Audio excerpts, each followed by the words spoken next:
मतलब और वो भी ऐसा कि जस्ट श्रीलंका को आप देखो, श्रीलंका लग रहा था पे थोड़ा सा डाउटफुल हैं अब कि क्या खेलेंगे नहीं खेलेंगे। ऑब्वियसली उनको आपको नहीं लग रहा है कि वो प्रिकॉशनरी है कि भाई पाकिस्तान ने रिस्क नहीं लिया है और दोनों खिलाड़ियों को भेज दिया है। बट वही चीज है ना कि एक मैच में कहा इस टीम को पूरा बैलेंस टीम बोला जा रहा था कि भाई पाकिस्तान को अपनी 11 पता है, पाकिस्तान पूरी तरह से तैयार है, पाकिस्तान अपनी 11 के साथ लंबे टाइम से खेल रहा है। बट एक मैच एक हार ने सारी चीजें, सारे सिनेरियो बदल दिए। देखो हार एक तो थी जो मैनर रहा उसमें, और दूसरी चीज देखो मैं लगातार जब हम लोग भी बात कर रहे थे इवन तो मैं बार बार कह रहा था कि वो उनकी जो बैटिंग लाइनअप, जो मिडिल ऑर्डर आप लोग बोल रहे हो कि ठीक है उनको पता है, मैं कह रहा था कि उसमें सॉलिडिटी नहीं नजर आती है, वो उसमें वॉइड है, उसमें आपको किसी ने देखना पड़ेगा। इसलिए मैं कह रहा था कि भाई क्या वो सौद शकील को अंदर लाएंगे या अब्दुल्ला शफीक खिलाने पड़ेंगे। तो 4 रिजवान, 5 इफ्तिकार, 6 आगा, उसमें उस तरीके से काम नहीं हो सकता उनका जो अभी बोला ना। जय हार होती है कि यार आप एक मैच खेले 10 रन से हार गए। हार ऐसी है ना, ये दिखा रहे हैं आपको स्कोर। यार जब हम 10 विकेट से हारे थे ना, वो हार नहीं थी, वो ह्यूमिलिएशन होता है कि आप बहुत बुरी, मतलब ये ऐसा है कि आप जिंदगी भर याद रखते हो क्या, ये ऐसी हार नहीं होती। ये जो हारे हैं यार, ये तो मतलब बहुत ही करारी हार थी।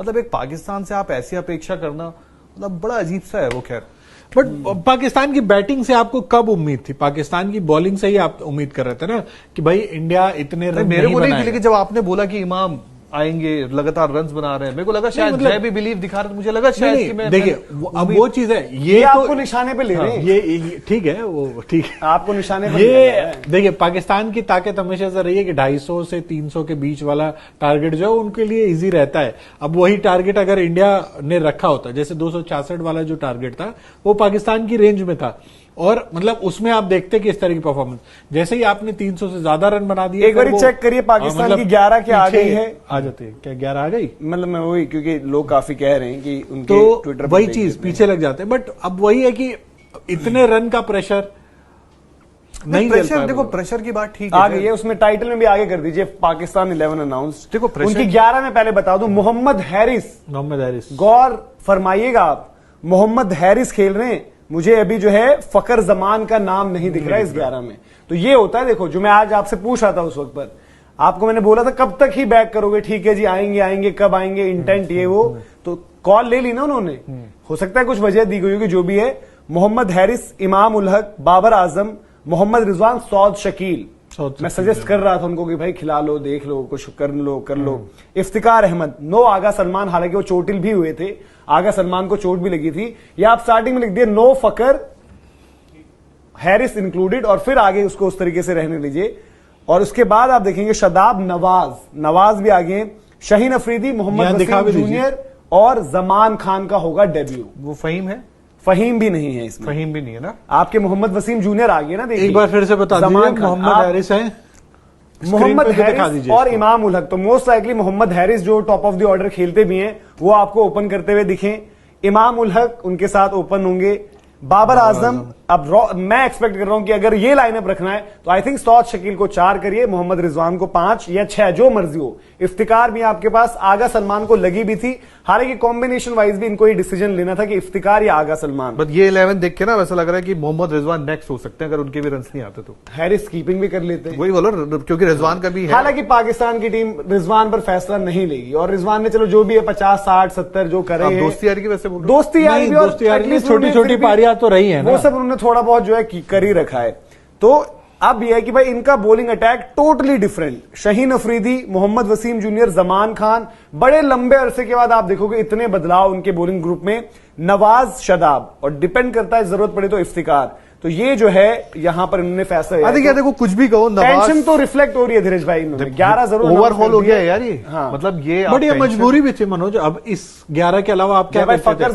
फकर जमान को एक मैं कहूंगा कि एक कॉल बताता है कि आप हिल गए। बाकी और सारे चेंजेस जो हुए हैं वो तो आप मान ही रहे थे ना कि भाई आपको खिलाना ही पड़ेगा, आपको 2 फास्ट बॉलर ले आने, जमान आ गए थे तो उनको ऐड होना था।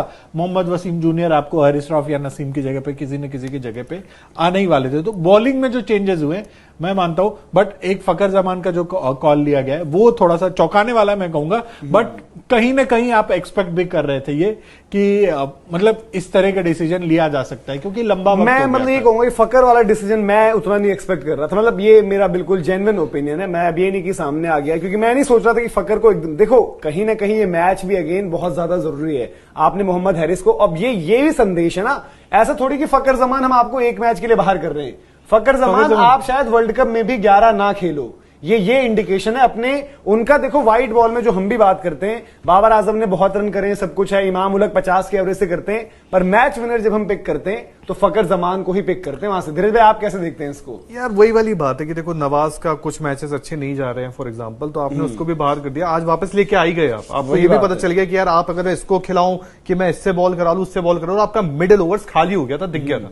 यार देखो कई बार ना आपके टीम को भरोसा भी देना पड़ता है, मतलब यार देखो आपके पास अब कुछ बचा भी नहीं है, आपके पास ऊपर लिमिटेड ही बची है सारी चीजें, तो आपको भी ये चीज ध्यान देना होगा कि अगर मैं खिला रहा हूं और मैं सबसे ज्यादा फकर को बाहर बैठाना, मतलब ठीक है ऑन फॉर्म आप बाहर बैठा सकते हो, पर फकर कहीं ना कहीं यार एक वो खिलाड़ी है जो आप बात करते हो कि यार नो डाउट कंसिस्टेंसी नहीं देते हैं, जो इमाम उलग आपको दे देते हैं, पर फकर एक बड़ा मैच, एक नॉकआउट गेम अगेंस्ट श्रीलंका, मतलब आप बदलाव देखें ना कि आप इतने बड़े मुकाबले से पहले चेंजेस कितने हुए। एक आप वहां पर हैरिस, सौद शकील 2, नवाज 3, मोहम्मद वसीम जूनियर 4, जमान खान 5। 2 तो हम एंटिसिपेट कर रहे थे कि भाई इंजरी की वजह से आपको करने पड़ेंगे, तो फोर्स चेंज था। आपकी बैटिंग ने भी ये बता दिया है कि भैया आपको डालने पड़ेंगे सौद शकील, बीच में आपकी बल्लेबाजी में वो वजन नहीं नजर आता है, तो सौद शकील को उन्होंने ऐड किया है। 3 बदलाव ये हो गए।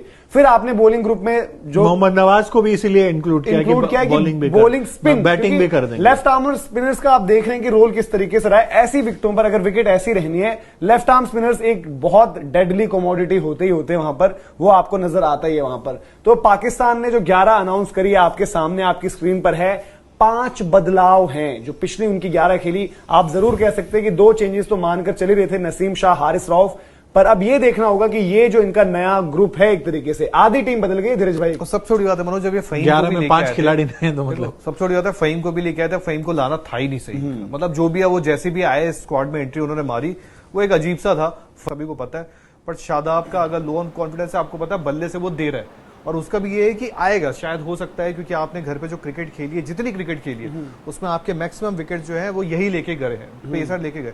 कई बार ये भी होता है ना कि आपका पेसर है कि विकेट ले रहा था तो शायद उतना नहीं मिल रहा था और आप बिलीव ही उनको कर रहे हो, बट आपको अगर वर्ल्ड कप खेलना है, अच्छा करना है, एशिया कप खेलना अच्छा करना है, तो सिर्फ पेस अटैक काम नहीं आएगा, आपको स्पिनर्स को भी भरोसा देना पड़ेगा। आपके पास नहीं, आप ढूंढ के नहीं ला सकते हो, आपको इन्हीं से करवाना पड़ेगा बैट बेस्ट, और शायद इन्हीं को भरोसा भी रखना पड़ेगा। इतने बुरे गेंदबाज भी नहीं है, नवाज भी अगर आप देखो या शायद आपको वो ये देखो स्पिनर के पास सबसे बड़ी ताकत होती है उसका कॉन्फिडेंस, जो आप कुलदीप यादव के साथ T20 वर्ल्ड कप में देखा और जो आप मोहम्मद नवाज और शादाब खान के साथ आज की डेट में एसोसिएट नहीं करोगे, तो उनको देखो विकेट्स ही उनकी नहीं निकल पा रही हैं। आप उनके दोनों के अगर मुकाबले देखो बीते कुछ जो खेले, विकेट्स के लिए स्ट्रगल कर रहे हैं, आए भी हैं तो फिर थोड़ा सा कमजोर ओपोनेंट्स, जहां पर आपको थोड़ा ऊपर से भी स्टार्ट मिल गई है। जस्ट बिफोर वर्ल्ड कप अगर आप ज्यादा छेड़छाड़ करोगे ना तो पैनिक बटन दबा दोगे ना, आप इधर के रह जाओगे ना उधर के रह जाओगे। इसलिए बेस्ट है कि यार ये हमारे साथ खेल रहे हैं, लंबे टाइम से लड़के हैं, भरोसा रखते हैं।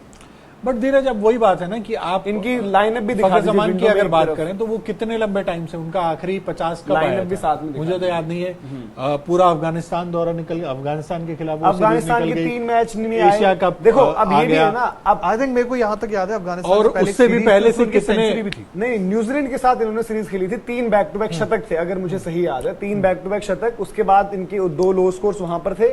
फिर लंका प्रीमियर लीग जो खेली उसमें भी इन्होंने स्टार्ट उस तरीके से नहीं मिली। अफगानिस्तान सीरीज खेली वही अब मैं वही आपसे मापदंड की बात करूंगा, आप बोलोगे सेंचुरीज, चलो सेंचुरीज को एक वो नहीं रखते हैं, बट कहीं ना कहीं अगर सेंचुरीज ही बहुत है पिछले सकता है फकर जमान उसमें पहला खिलाड़ी हो, भले वो कितना कंसिस्टेंसी वाइज नहीं होगा, ठीक है। दूसरी बात मुझे पता है कि यार देखो अब इमाम है, रन्स बना लेगा, बट शायद वो रफ्तार में नहीं बना पाएगा, तो शायद मेरी उससे उम्मीदें उतनी होगी।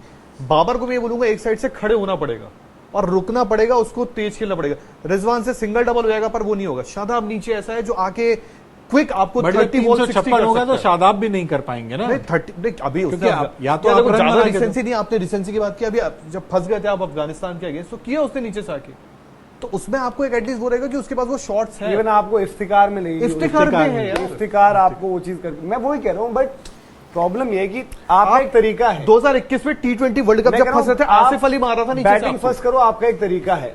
अब जैसे आज बेन स्टोक्स ने जो खेला, बेन स्टोक्स भी इतना तेज नहीं खेलते, कुछ तो उन्होंने देखा होगा यार कि विकेट ऐसा है, मैं सेट हो गया हूं, तो और दूसरी बात, अगर वो एक रन चेज में आ रहे हैं, 356 की रन चेज में आकर अगर आपने वो हर बल्लेबाज को थोड़ा सा अपना वो करना पड़ता है, वो तो ठीक है, मैं समझता हूँ। वो आपको उसी तरीके हम हार्दिक से क्यों गुस्सा होते हैं यहाँ बैठ के कई बार कि हार्दिक नीचे आते हैं, और हार्दिक अगर नीचे आके स्ट्राइक रोटेशन वाला काम है तो आप हार्दिक को नहीं बोलोगे कि यार हार्दिक ये आपका फ्लेवर नहीं है। वो चीजें आपको पता है ना, पोटेंशियल। आज जडेजा की हम बात क्यों करते हैं बैठ के यहाँ पे, यार रविंद्र जडेजा, हमें पता है कि जो खिलाड़ी 2019 वर्ल्ड कप सेमीफाइनल में जब इंडिया नीचे लगा था, एक लौता खिलाड़ी जो गेम उठा के ले गया था। अब ये है ना कि देखो, अब इंडिया वर्सेस पाकिस्तान फाइनल का सब वेट तो कर ही रहा है। पाकिस्तान में एक पैनिक बटन प्रेस जरूर हो गया है कि आपने मतलब जो बॉलिंग ग्रुप के साथ साथ बैटिंग ग्रुप में बड़ी जो तब्दीलियां करी हैं, अब देखना पड़ेगा। मतलब जो आप मान के चल रहे थे इंडिया वर्सेस पाकिस्तान फाइनल, वो मतलब उसमें बहुत बड़ा सवाल अब सवाल है एज ऑफ नाउ, और देखना पड़ेगा कि उनकी परफॉर्मेंस कैसी